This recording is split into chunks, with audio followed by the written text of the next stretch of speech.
Shalom jemaat FJF Cirebon, selamat hari Minggu. Mari kita mau bersorak-sorai bagi Tuhan Allah kita, yang percaya bahwa Tuhan kita adalah Raja yang hebat. Katakan yeay.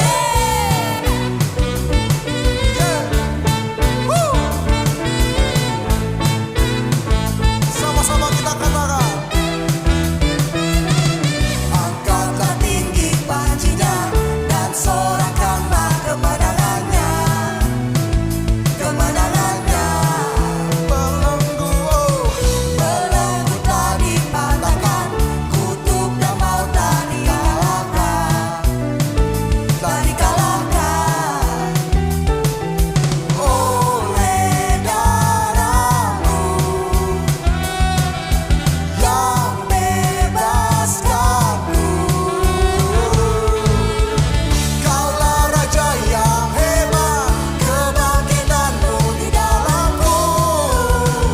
Di dalamku Tiada takut, tiada takut dan gentar, kemenanganku bersamamu, dan bersamamu.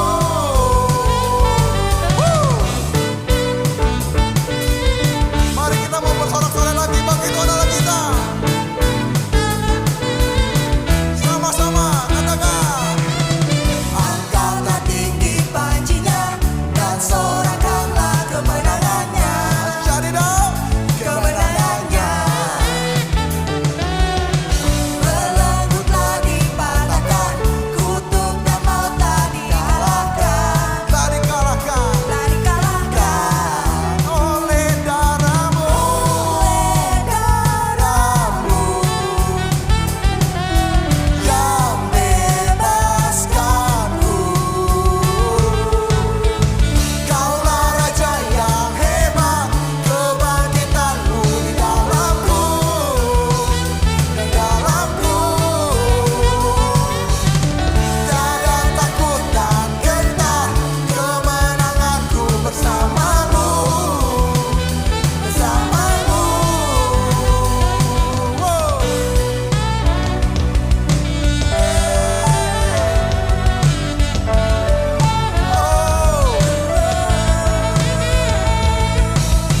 Engkau yang terhebat Tuhan, dulu, sekarang, dan selamanya. Engkau yang berkuasa atas segalanya. Sama-sama kita nyanyikan dulu, sekarang, selamanya.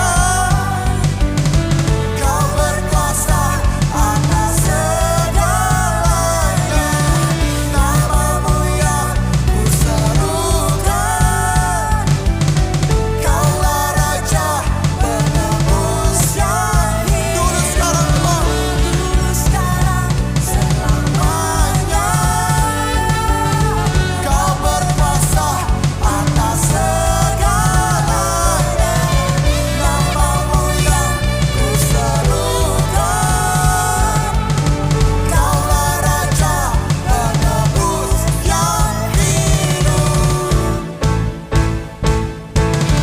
Kaulah Raja yang hebat, kebangkitan-Mu di dalamku, di dalamku.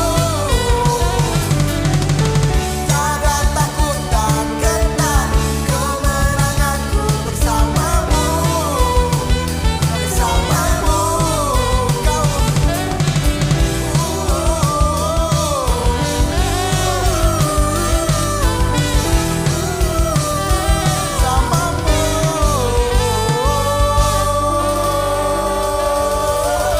Berikan sorak-sorai bagi Tuhan Allah kita. Haleluya.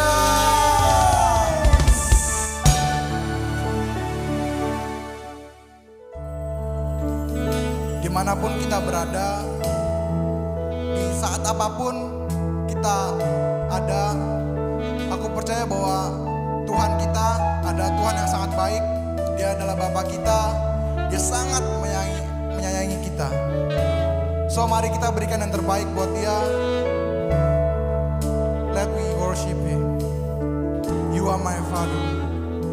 It doesn't matter where I run, You there for me. It doesn't matter what I've done, Your love for me. You wipe away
Ayat firman Tuhan hari ini diambil dari Kisah Para Rasul 20 ayat 32. Dan sekarang aku menyerahkan kamu kepada Tuhan dan kepada firman kasih karunia-Nya yang berkuasa membangun kamu dan menganugerahkan kepada kamu bagian yang ditentukan bagi semua orang yang telah dikuduskannya. Mari kita sama-sama berdoa. Ya Bapa, kami datang di hadirat-Mu mengucap syukur untuk waktu ini kalau kami boleh menaikkan setiap pokok doa kami. Kami mau berdoa secara khusus Tuhan untuk gugurnya prajurit Angkatan Laut KRI Nanggala 402 ya Bapa. Kau sendiri yang boleh memberikan penghiburan dan kekuatan untuk keluarga yang ditinggalkan. Kami juga mau berdoa biarlah ada keselamatan Tuhan untuk pelayaran nasional di Indonesia. Kami juga mau berdoa untuk virus corona yang ada saat ini, biarlah pencegahan virus varian yang baru boleh ada. Kami juga berdoa untuk pemulihan dari virus corona, biarlah setiap orang-orang yang sakit boleh segera dipulihkan, boleh sehat kembali. Kami mau mengucap syukur juga Tuhan, kalau hari ini kami boleh memasuki bulan Mei, bulan yang baru. Kami percaya ada berkat yang baru yang Tuhan sediakan bagi kami anak-anak-Mu. Kami juga percaya ada perlindungan Tuhan atas bangsa kami, bangsa Indonesia. Terima kasih ya Bapa, doa ini kami alaskan di dalam nama Tuhan kami, Yesus Kristus. Amin.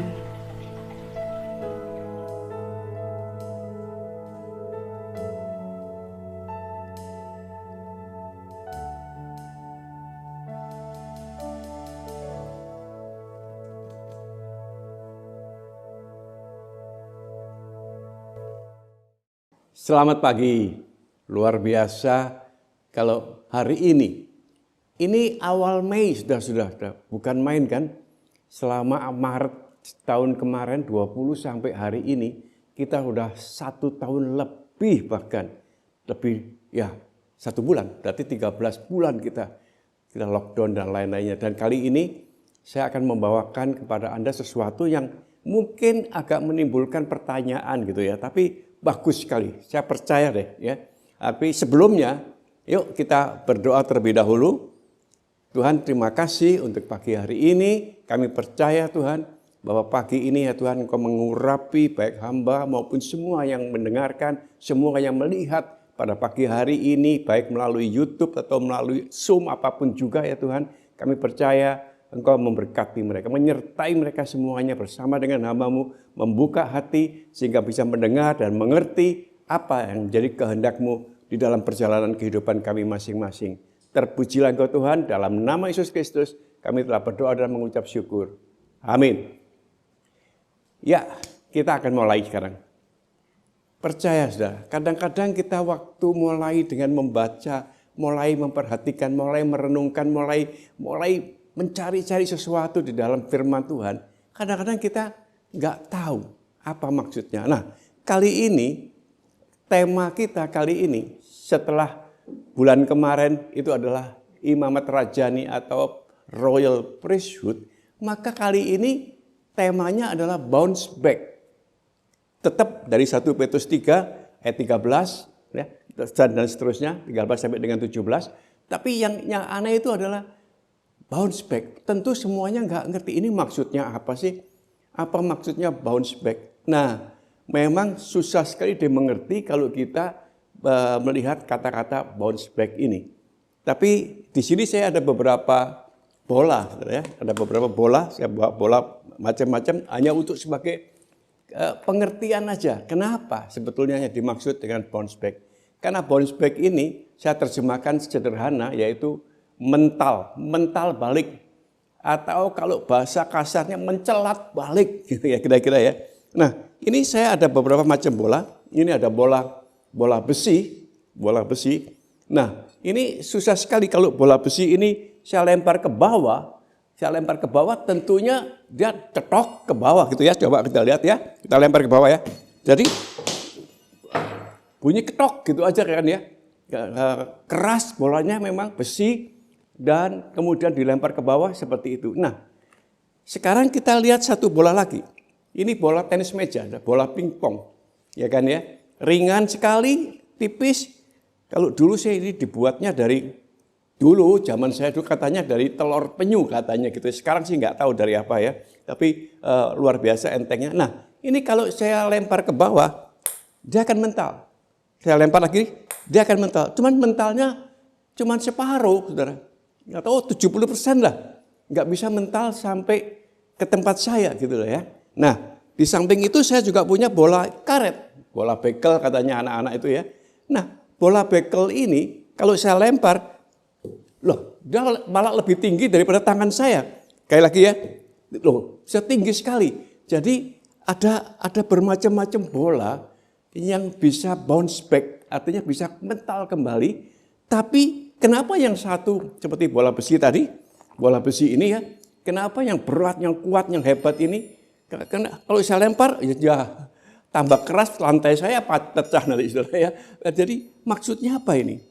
Ya ini karena dibuat dari besi keras dan maksudnya bukan untuk hal itu, tapi maksudnya sebenarnya ini adalah sesuatu yang dipakai untuk melatih tangan kita, seperti itulah ya.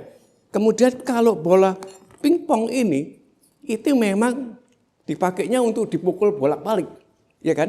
Dan supaya dipukul bolak-balik mesti ada meja, kemudian dipukul bolak-balik gitu ya. Nggak bisa kalau di lantai karena harus ada mejanya, dipukul bolak-balik. Dan apa artinya saudara? Biarpun dia dipukul bolak-balik, lama-lama kalau terlalu keras mukulnya atau kalau saya terlalu lemparnya terlalu keras, dia bisa penyok, saudara. Dan nggak mungkin bisa dipakai lagi. Sebaliknya kalau yang namanya bola bekel ini, nah ini kalau kita lempar tambah keras tambah tinggi dia mentalnya. Tambah keras tambah tinggi. Dan kita bisa pakai ini berkali-kali nggak akan rusak. Kenapa? Karena memang sifatnya dan caranya modelnya begitu bola karet ini. Nah, apa sekarang kaitannya dengan kata-kata bounce back ini? Bounce back ini artinya kalau dilempar ke bawah, perhatikan kata-kata saudara ya, ditekan atau dilemparkan ke bawah, dia akan kembali. Itu namanya bounce back saudara ya. Jadi sekarang kita mulai mengerti sedikit kata-kata bounce back. Tapi selanjutnya itu ada kata-kata sebetulnya get better. Tapi saya pakai lebih dulu get through. Kita harus melalui, ya, baru kita bisa ngelihat, baru kita bisa tahu, oh terjadinya seperti ini. Kenapa ya? Nah inilah yang memang luar biasa sekali firman ini mengatakan sesuatu yang kadang-kadang kita nggak mengerti, tapi saya pakai kata get through. Nanti kita akan mengerti kenapa saya pakai kata get through, bukan get better. Nantinya ke sana, get better. Nah, mari kita sekarang bersama-sama kita melihat. Kita melihat sekarang di 1 Petrus 3 ayat 13. Ya, saudara. Atau sebelumnya. Saudara. Kadang-kadang kita tuh lupa. Sebelumnya kita sadar, ayo kita deklarasikan ini sebentar. Kita deklarasikan sama-sama yuk ya. Karena ini adalah pegangan kita. Firman Tuhan ini adalah pegangan kita. Tadi kita deklarasikan sama-sama yuk ya. 1, 2, 3. Inilah kabar baik. Saya diselamatkan oleh kasih karunia Allah. Bukan oleh perbuatan saya. Saya dibenarkan. Perhatikan saudara. Dibenarkan. Saya diubahkan. Dan saya diberkati di dalam Dia. Sekarang saya tahu segala sesuatu terjadi dalam hidup saya untuk kebaikan. Untuk kebaikan karena saya dipanggil sesuai dengan rencananya. Bersama kita akan hidup untuk kemuliaan Allah. Puji Tuhan, haleluya saudara ya. Jadi sekarang saya mulai ambil lagi. Ayo kita baca sama-sama saudara ya. 1 Petrus 3 ayat 13. Ya. Kita akan baca sama-sama. Oh sebelumnya, kita sebelum masuk ke sini, kita baca dulu 1 Petrus 2 ayat 9 sampai 10 yang kita menjadi tema bulan yang lalu. Yang isinya seperti ini. Tetapi kamulah bangsa terpilih, imamat rajani, dikatakan, perhatikan ya, bangsa yang kudus, dikatakan umat kepunyaan Allah sendiri, supaya kamu memberitakan perbuatan-perbuatan yang besar dari Dia yang telah memanggil kamu keluar dari kegelapan kepada terangnya. Perhatikan, dari kegelapan kepada terangnya. Kamu yang dahulu bukan umat Allah, tetapi yang sekarang telah menjadi umatnya. Yang dahulu tidak dikasihani, tetapi yang sekarang beroleh belas kasihan Tuhan. Nah saudara, kenapa saya baca ini? Karena ini sebelum kita membaca 1 Petrus 3 ayat 13 selanjutnya, ini penting sekali. Perhatikan, moga-moga ini juga ada di layar saudara ya saudara ya. Ayo kita baca sama-sama pelan-pelan. 1 Petrus 3 mulai dari ayat 13. Dan siapakah yang akan berbuat jahat terhadap kamu? Jika kamu rajin berbuat baik, tetapi sekalipun kamu harus menderita juga karena kebenaran, ini saya kasih garis merah, penting sekali, kamu akan berbahagia. Sebab itu janganlah kamu takuti apa yang mereka takuti dan janganlah gentar. Perhatikan saudara, dikatakan sekalipun kamu menderita. Siapa sih yang mau menderita? Juga dikatakan menderita juga karena kebenaran. Siapa sih sebetulnya yang mau seperti itu ya saudara ya? Tapi dikatakan karena kamu akan berbahagia, aneh kan? Menderita tapi berbahagia. Nah kita teruskan ayat 15. Tetapi kuduskanlah Kristus di dalam kamu. Perhatikan di dalam hatimu sebagai Tuhan. Dan siap sedialah pada segala waktu untuk memberi pertanggungan jawab kepada tiap-tiap orang yang minta pertanggungan jawab dari kamu tentang pengharapan luar biasa yang ada pada kamu. Tetapi haruslah dengan lemah lembut dan dengan hormat. Kemudian dikatakan dan dengan hati nurani yang murni supaya mereka yang memfitnah kamu karena hidupmu yang saleh dalam dan kudus hidupmu yang saleh dalam Kristus menjadi malu karena fitnaan mereka itu. Perhatikan ayat 17, saya kasih garis merah. Sebab lebih baik menderita karena berbuat baik jika hal itu dikehendaki Allah. Perhatikan, daripada menderita karena berbuat jahat. Nah saudara, melihat ini semuanya pasti kita semuanya akan gak gampang ya. Gak enak aja mungkin firman mengatakan menderita untuk apa saudara? Kamu akan berbahagia, rasanya susah sekali. Nah untuk itu saya kasih judul khotbah kali ini judulnya seperti ini. Gampang-gampang susah atau susah-susah gampang. Ya, gampang-gampang susah atau susah-susah gampang. Perhatikan ya, tentunya pakai tanda tanya ini ya. Nah, seperti tadi saudara, kalau kita melihat bola ini, kita baru melihat sesuatu yang luar biasa. Yang satu dibuat keras kuat besi gitu ya. Tapi kalau kita lempar ke bawah, dia nggak akan mental balik. Karena memang tujuannya cuma dibuat keras dan besi.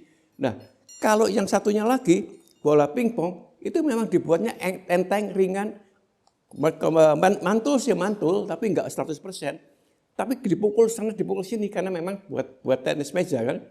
Lama-lama dipukul sana sini oke, tapi lama-lama juga bengkok dia. Artinya pecah atau penyet gitu ya.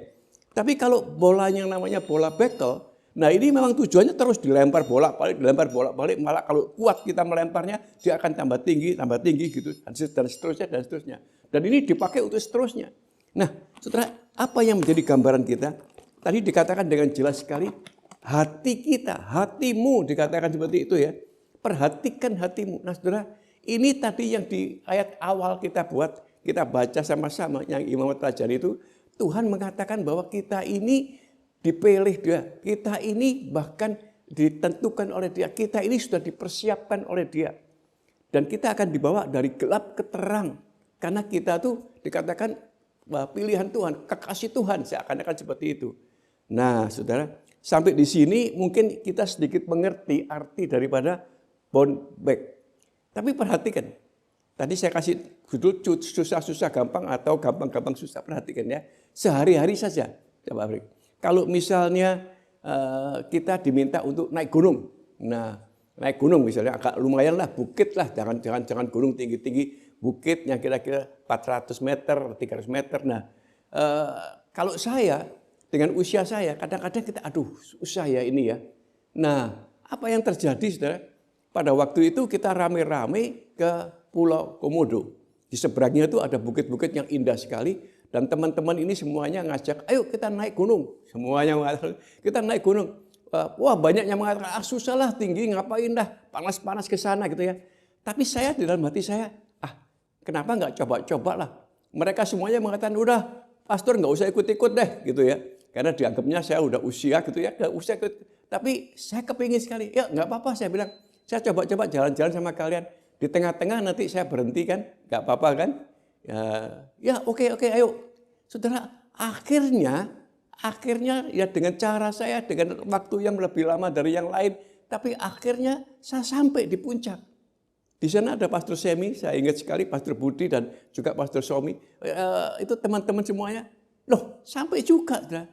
Tadinya saya perkirakan susah, tapi ternyata kalau kita jalani dan kita percaya, pelan-pelan aja, kalau nggak sampai juga berhenti, dan sampai juga.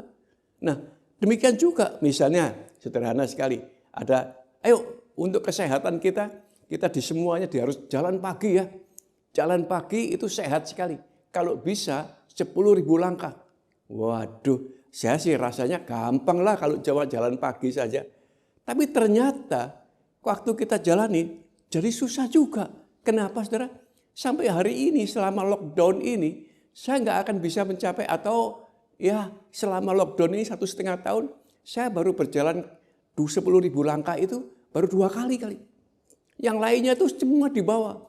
Bahkan belakangan ini hanya 5.000, 6.000. Kenapa demikian?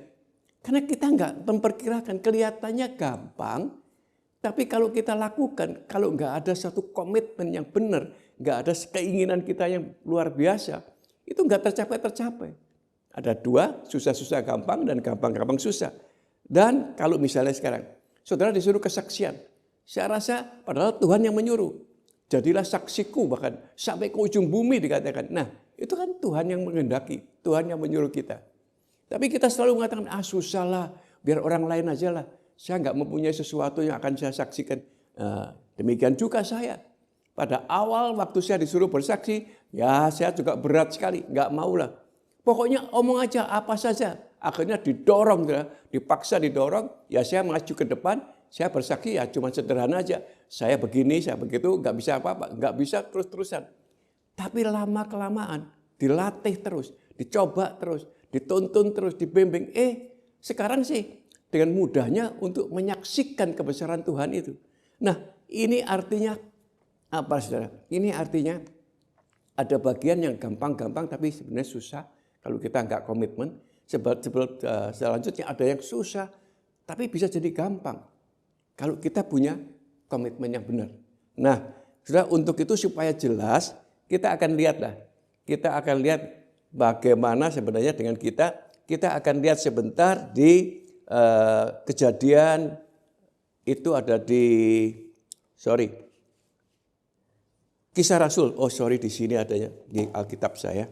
Ya, adanya di Kisah Rasul 8 ayat 3. Ini cerita tentang Saulus. Tentu saudara semuanya pernah tahu, dengar tentang Saulus. Nah, Saulus ini dikatakan di Kisah Rasul 8 ayat 3, Saulus berusaha membinasakan jemaat itu. Bahkan dia memasuki rumah demi rumah, menyeret laki-laki dan perempuan keluar, menyerahkan mereka dan dimasukkan ke dalam penjara. Ini Saulus.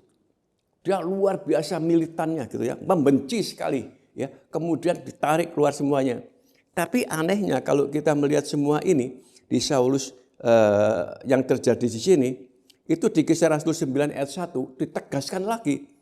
Sementara itu hatinya berkobar-kobar untuk mengancam dan membunuh murid-murid Tuhan. Dan ia akan menghadap imam besar, seperti itulah kira-kira ya.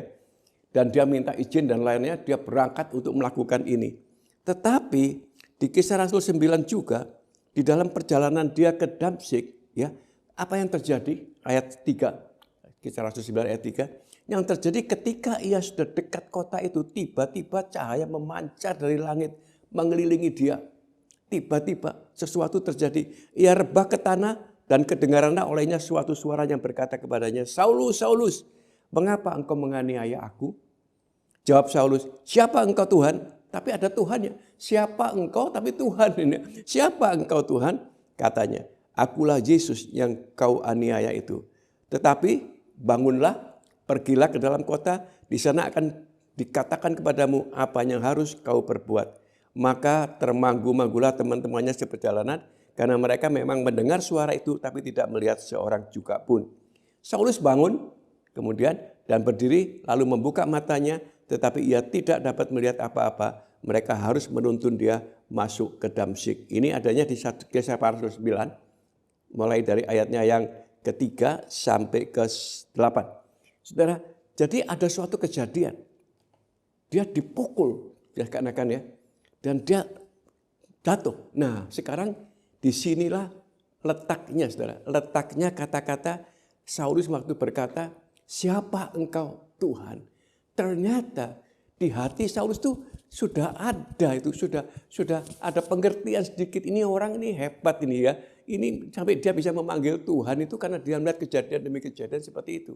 Nah, apa yang terjadi setelah itu ya? Yang luar biasa. Memang dia nggak bisa melihat seperti itu ya, saudara. Tapi apa yang terjadi di ayatnya yang ke-11 atau sebelumnya itu, tiba-tiba Tuhan berbicara kepada Ananias. Dikatakan, Ananias, kamu pergi ke sana. Dan kamu lihat ada orang yang sedang nggak bisa melihat, buta, seakan-akan begitu ya. Kamu tumpangin tangan deh. Ya tentunya Ananias nggak mudah untuk bisa, ya Tuhan aku mau, nggak mungkin kan. Gimana bisa ya Tuhan aku mau, kamu tahulah Tuhan. Dia siapa? Orang yang sedang mencari-cari dan bahkan membunuh murid-muridmu. Seperti itulah katakan dia. Masa aku yang suruh ke sana? Tapi Tuhan mengatakan, pergilah. Aku menyertai engkau. Katakan seperti itu ya. Kemudian Ananias, nah tapi Ananias ini memang luar biasa. Ayat 13, Kisah Rasul 9 ayat 13. Ananias menjawab, Tuhan, dari banyak orang telah kudengar tentang orang itu, betapa banyaknya kejahatan yang dilakukannya terhadap orang-orang yang kudus-Mu di Yerusalem. Tetapi firman Tuhan kepadanya, pergilah, sebab orang ini adalah alat pilihan bagiku untuk memberitakan namaku kepada bangsa-bangsa lain, serta raja-raja dan orang-orang Israel. Perhatikan, dia adalah orang pilihan, dikatakan seperti itu, bagi Tuhan. Bukankah tadi waktu saya membaca tentang imamat raja nih, apa ya? Engkau adalah pilihan, engkau adalah orang yang dikasihi Tuhan. Seperti itulah kata-kata ini disampaikan ke Ananias. Dan ya kita tahu akhirnya ayat 17, lalu pergilah Ananias ke situ dan masuk ke rumah itu. Ia menumpangkan tangannya ke atas Saulus, katanya, Saulus saudaraku, Tuhan Yesus yang telah menampakkan diri kepadamu di jalan yang engkau lalui, telah menyuruh aku kepadamu supaya engkau dapat melihat lagi dan penuh dengan Roh Kudus. Akhirnya kita tahu bahwa Saulus akhirnya menjadi orang yang luar biasa, yang dipakai dengan Tuhan oleh luar biasa. Kita tahu bahkan Alkitab kita ini ya, mungkin di perjanjian baru itu sebagian besar mungkin itu adalah ya katakanlah mungkin lebih dari 50-60% itu adalah cerita atau kata-kata atau sesuatu yang didapat Saulus dari Tuhan disampaikan ke situ. Saudara, itu artinya bounce back sebetulnya dalam kehidupan kita. Kalau kita memang orang terpilih, kita sudah disiapkan seperti bola-bola tadi. Kita sudah disiapkan untuk sesuatu tertentu. Kadang-kadang kita harus dipukul dulu. Dipukul dulu, ditekan ke bawah, baru kita mental, baru kita bisa menjadi sesuai dengan kehendaknya. Karena itu pada waktu kita dipukul tentunya kita menderita banget kan. Sakit banget gitu ya. Kita sakit, tapi Tuhan mengatakan di balik itu semuanya nanti ada sesuatu yang luar biasa yaitu kebahagiaan. Nah, jadi bagaimana dengan kita masing-masing? Apa yang menyebabkan kita susah sekali sih kita menerima itu? Nomor satu misalnya karena jabatan kita, kedudukan kita. Kalau kita disuruh bersaksi, alah janganlah, nggak usah lah. Kalau kita disuruh sesuatu untuk, apalagi kalau misalnya kamu pergi dah untuk misi, wah jangan dah. Kedudukan kita menghambat itu. Kedudukan, kekayaan, kesehatan kita, ego kita. Itu kadang-kadang susah sekali diminta untuk menderita. Itu susah sekali.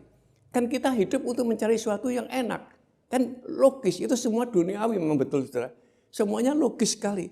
Tapi ya kepandaian atau harapan-harapan pribadi yang luar biasa.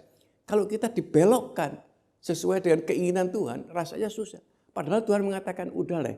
Kalau kamu menderita karena kebenaran, karena firman Tuhan yang menunjukkan, maka kamu akan melihat suatu kebahagiaan di balik itu semuanya. Tapi apa kita bisa? Susah sekali ya saudara ya. Dan mari kita lihat ada suatu kisah yang hampir sama seperti Saulus tadi. Di 2 Raja-Raja 5 ayat 10. 2 Raja-Raja 5 ayat 10. Sebelumnya, ini ayatnya yang sebelumnya sebetulnya. Tapi saya baca aja di 2 Raja-Raja 5 ayat 10 nanti sebentar ya. Yaitu tentang Elisa dan Naaman. Naaman ini wah panglima saudara, luar biasa. Ya, tapi dia kena kusta. Si Naaman ini kena kusta dan sudah belajar, sudah berobat kemana-mana nggak sembuh-sembuh. Sampai akhirnya dia udah patah semangat. Yang namanya ada gadis, artinya ada pembantu rumah tangga lah, ya, masih muda. Dia mengatakan begini, kalau misalnya bisa ke tempat Elisa, itu luar biasa. Kita mendengar bahwa Elisa banyak sekali perbuatan-perbuatan yang besarnya. Nah, si Naaman mendengar, dan dia memang sudah pernah mendengar. Dia katakan memang ada orang yang luar biasa di situ gitu kan ya. Kemudian oke, kita pergilah mereka. Nah, setelah pergi sampai di sana, kemudian apa yang dikatakan Elisa ayat 10? Elisa dari 205 ya, ayat 10. Elisa menyuruh seorang suruhan kepadanya mengatakan, pergilah mandi 7 kali di sungai Yordan, maka tubuhmu akan pulih kembali, sehingga engkau menjadi tahir. Reaksinya apa Naaman? Marah, saudara. Panglima. Makanya jabatan kadang-kadang membuat kita, kalau Tuhan memerintahkan sesuatu, susah sekali buat kita untuk menerima. Gimana kita bisa merasakan bounce back tadi? Sakit sebentar, tapi kita bisa naik lebih tinggi. Nggak bisa. Kenapa? Karena hati kita kadang-kadang yang perlu dibentuk, saudara ya. Dan di sini dikatakan, Naaman gusar, ayat 11. Dia berkata, aku sangka bahwa setidak-tidaknya ia datang keluar dan berdiri memanggil nama Tuhan.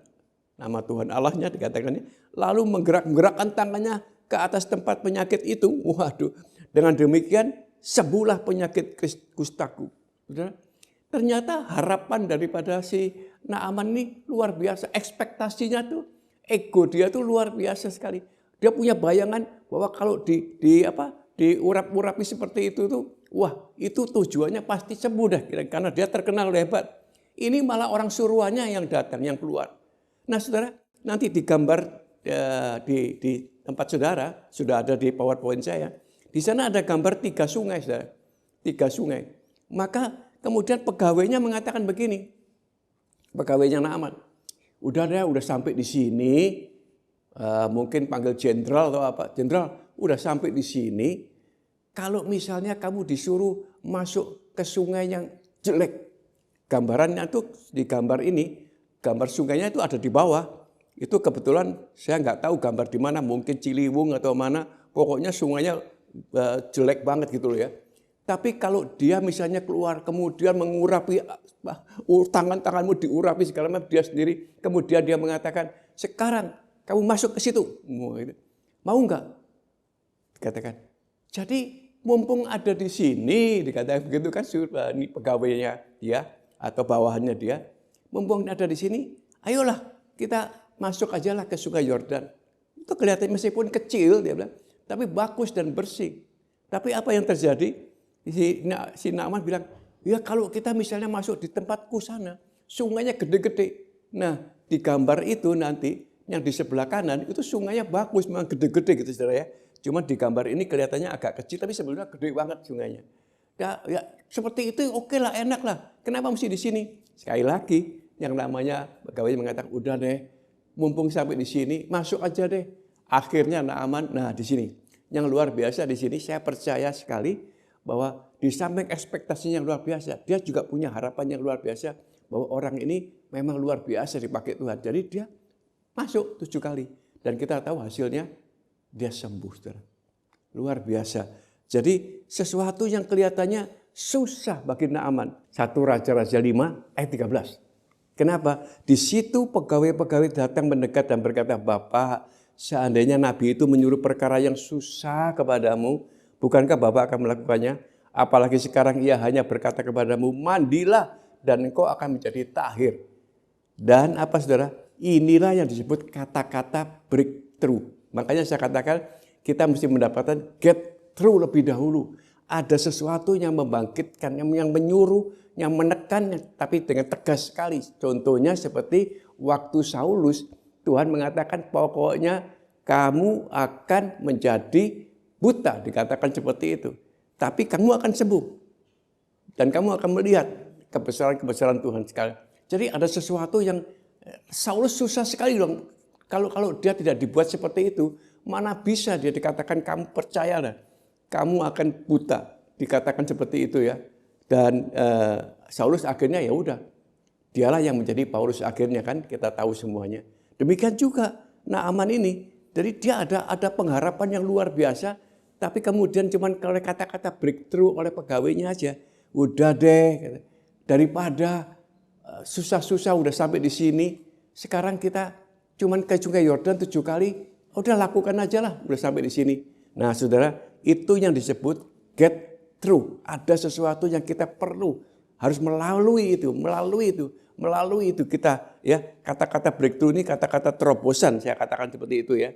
Nah, maka di 2 Raja-Raja 5 ayat 14, dia turun sesuai dengan perkataan abdi Allah itu, lalu sembuh, pulihlah semuanya, dan dia menjadi tahir, saudara.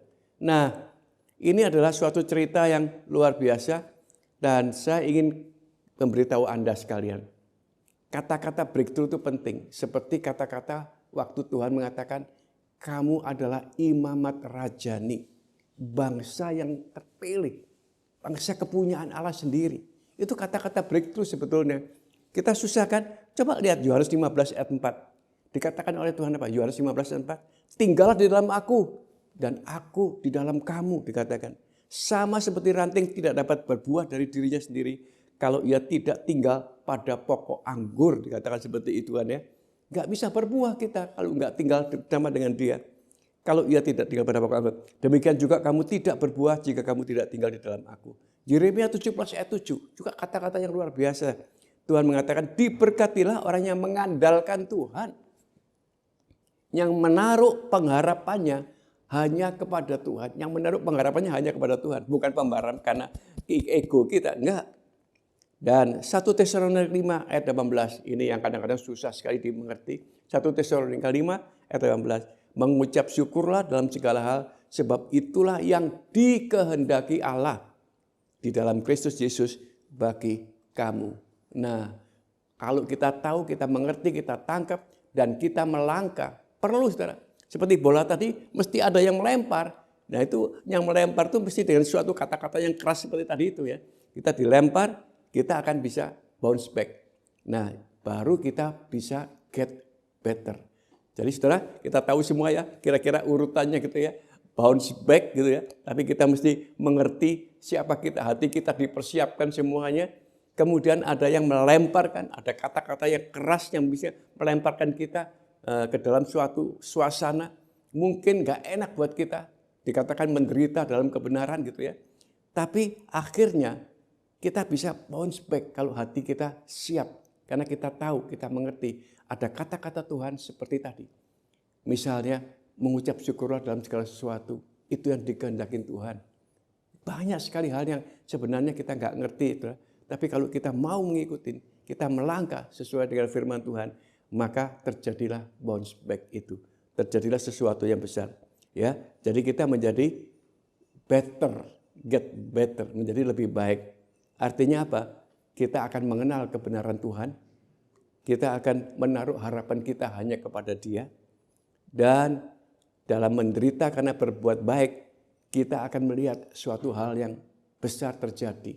Suatu hal yang luar biasa terjadi. Kadang-kadang kita gak bisa mengerti, tapi kita tahu Tuhan sedang memproses kita. Tuhan sedang memberikan suatu jalan yang harus kita tembus. Harus melaluinya, terobosan. Tinggallah di dalam Dia. Itu firman Tuhan dari awal, kita angkat tinggi-tinggi, kita tahu bahwa firman Tuhan itu mempunyai kuasa.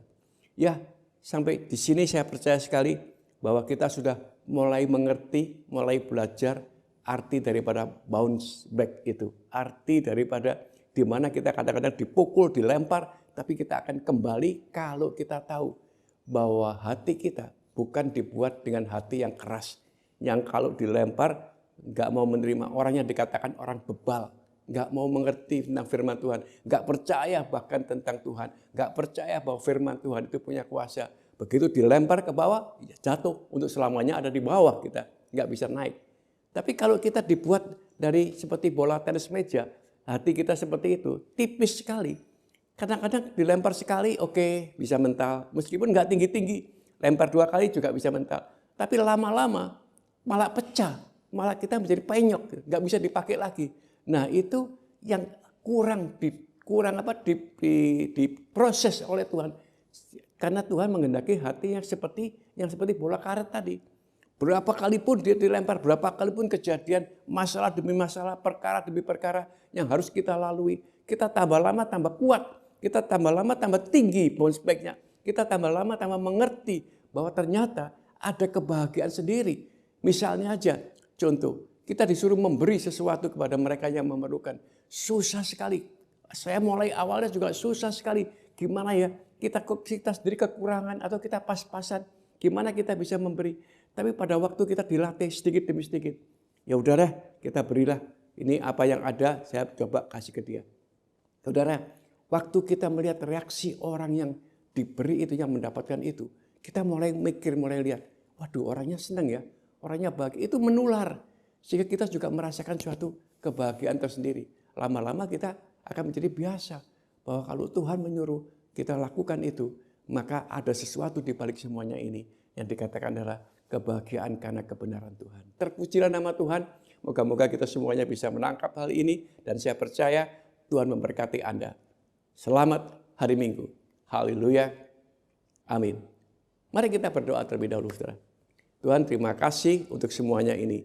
Kami percaya setiap firman yang sudah disampaikan ini boleh menjadi rema dalam kehidupan rekan-rekan hamba-Mu, teman-teman hamba-Mu, sahabat-sahabat hamba-Mu yang sedang melihat semua ini, mendengarkan semua ini. Biarlah ini menjadi suatu rema sehingga mereka mengerti. Kadang-kadang kita harus menderita, ya. Gak ngerti kalau Tuhan mengatakan menderita oleh karena kebenaran-kebenaran Tuhan. Kadang-kadang kita harus merasakan itu. Banyak masalah, persoalan yang kita nggak nyangka. Kenapa kita begini, kenapa kita begitu. Tapi kalau kita jalanin dan kita dekat dengan Engkau, nempel dengan Engkau, dikatakan seperti itu. Dan hanya mengandalkan Engkau ya Tuhan, kami percaya ada sesuatu, harapan yang belum kelihatan waktu itu. Tapi akhirnya itulah terjadi setelah kita terobos semuanya itu. Dan kita melihat, iya Tuhan benar. Terpujilah nama Tuhan. Kami mengucap syukur bila setiap hal ini menjadi berkat buat teman-teman kita semuanya. Haleluya. Amin. Oke, kita kembali sekarang. Kita kembali untuk kasih Tuhan yang lebih-lebih lagi, yang luar biasa. Yang telah mengorbankan dirinya hanya untuk keselamatan kita. Hanya untuk kebaikan kita. Mari saudara, kita akan masuk ke dalam perjamuan kudus kali hari ini. Saya percaya bahwa Anda semua sudah menerima roti dan juga anggur yang sudah ada di tangan saudara. Kami percaya saudara, kita akan menerima ini dan kita akan makan bersama-sama. Percaya saudara, ini perjamuan ini penting sekali karena banyak kadang-kadang kita nggak mengerti mengapa dia disalibkan, mengapa dia dicambuk, mengapa dia dipecah-pecah tubuhnya waktu ada di salib itu dan darahnya dicurahkan semuanya. Tapi sebelumnya dia sudah menceritakan. Dikatakan bahwa tubuhku ini, waktu itu dia mengambil roti, tubuhku loh ini. Dan ini jadikan suatu peringatan akan aku. Intinya adalah dia ingin bersatu dengan kita. Dia ingin menyertai kita. Kalau kita percaya, maka kita tahu kita akan melalui semua ini. Dan firman itu menjadi rema dalam kehidupan kita. Dan itu akan menjadi bagian daripada dikatakan kalau aku tidak tinggal di dalam kamu dan kamu tidak tinggal di dalam aku, engkau nggak bisa berbuah. Maka inilah suatu meterainya saudara. Mari saudara, kita angkat roti kita di tangan kanan kita tinggi-tinggi. Dan saya percaya, sebab apa yang telah kuteruskan kepadamu, telah aku terima dari Tuhan. Yaitu bahwa Tuhan Yesus pada malam waktu ia diserahkan, ia mengambil roti, dan sesudah itu ia mengucapkan syukur atasnya, mengucap syukur supaya dan ia memecah-mecahkannya dan berkata, inilah tubuhku yang diserahkan bagi kamu. Perbuatlah ini menjadi peringatan akan aku. Mari saudara, kita terima semua ini dengan ucapan syukur di dalam nama Tuhan Yesus Kristus. Makanlah dengan iman di dalam kasih-Nya.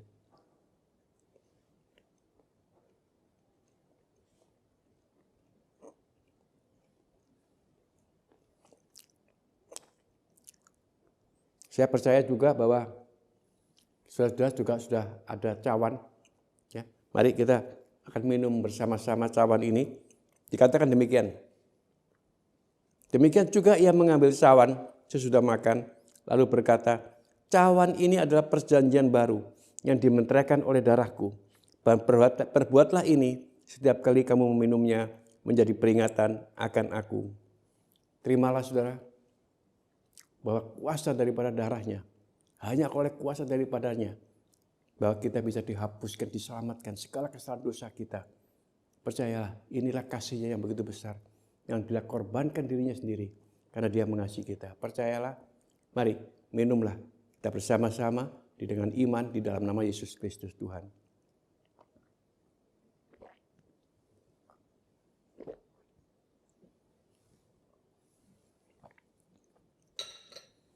Haleluya. Mari kita mengucap syukur. Terima kasih Tuhan untuk segala berkat kemurahan-Mu.